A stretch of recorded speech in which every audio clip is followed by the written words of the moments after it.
Good morning student. बेटा आज हम लोग में दूसरी कक्षा में व्याकरण की ये आज हमारी पहली क्लास होगी। अभी इससे पहले हम जो अपना टेक्स्ट बुक रिमझिम के 2 पार्ट को पढ़े थे। बेटा हमें व्याकरण को भी पढ़ना बहुत ही आवश्यक है, क्योंकि व्याकरण ही हमें भाषा को शुद्ध शुद्ध लिखना, बोलना और पढ़ना सिखाता है। तभी मैंने क्या बोला, व्याकरण ही हमें शुद्ध शुद्ध लिखना, पढ़ना और बोलना सिखाता है। तो सबसे पहले हम लोग आज भाषा ही पढ़ेंगे। भाषा होता क्या है, भाषा किसे कहते हैं, ठीक है ना।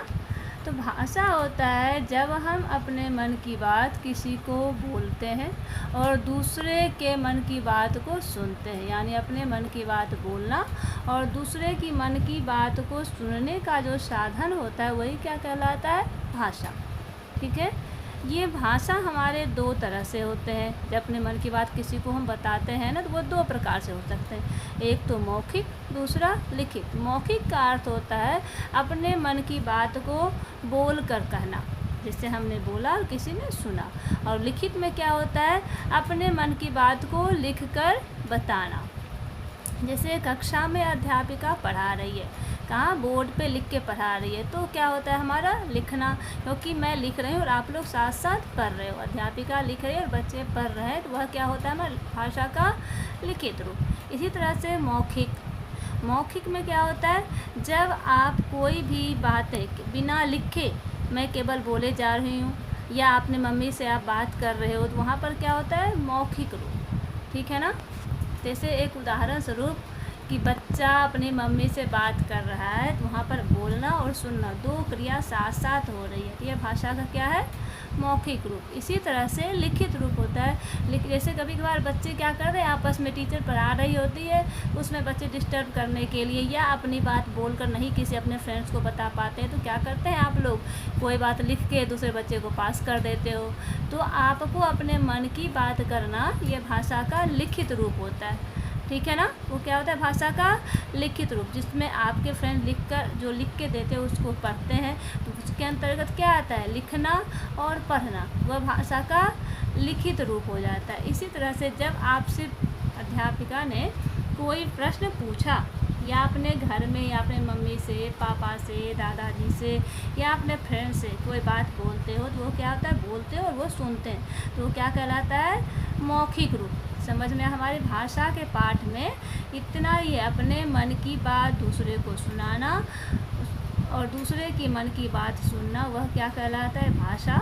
भाषा के 2 रूप होते हैं, एक तो मौखिक, दूसरा लिखित। मौखिक भाषा के अंतर्गत बोलना और सुनना 2 क्रियाएं होती है, और लिखित भाषा के अंतर्गत लिखना और पढ़ना 2 क्रियाएं होती है। जैसे आप कंप्यूटर पे कोई काम कर रहे हो, लैपटॉप पे कुछ आप टाइप कर रहे हो, तो वह भाषा का कौन सा रूप होता है, वह लिखित रूप होता है, क्योंकि आप वहाँ पर लिखने की क्रिया कर रहे हो और साथ साथ कोई उसे पढ़ेगा, या आप ही उसे जब लिख रहे हो, लिखने के दौरान दोबारा साथ साथ पढ़ रहे हो, या वह हमारा क्या होता है, भाषा का मौखिक नहीं लिखित रूप होगा।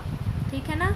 और मौखिक, जैसे आप किसी से मोबाइल पे बात कर रहे हो, तो ये क्या होगा हमारा मौखिक रूप, क्योंकि आप वहाँ पर बोल रहे हो और साथ साथ कोई आपके साथ सुनकर आपको उसका जवाब दे रहा है। यह भाषा का कौन सा होता है, मौखिक रूप। ठीक है, तो भाषा के लिए आप लोग बेटा अपनी नोटबुक लिख लीजिए, निकाल लीजिए, और उस पर लिखेंगे भाषा अपने मन की बात दूसरे को बताना और दूसरे की मन की बात जानने का साधन भाषा कहलाता है।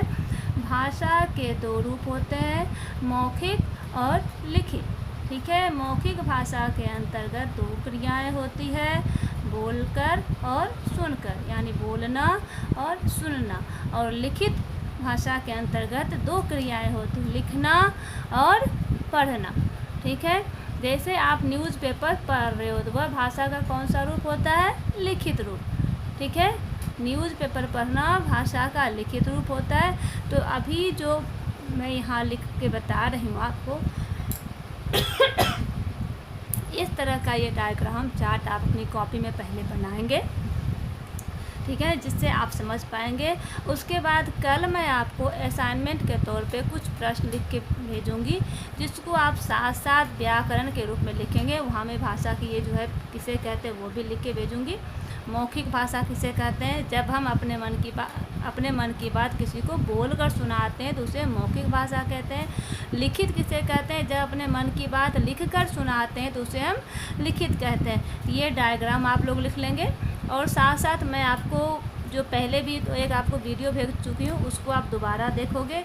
इस डायग्राम को अपनी कॉपी में अच्छी तरह से सुंदर तरीके से बनाओगे। अपने मम्मी का हेल्प ले सकते हैं आप लोग।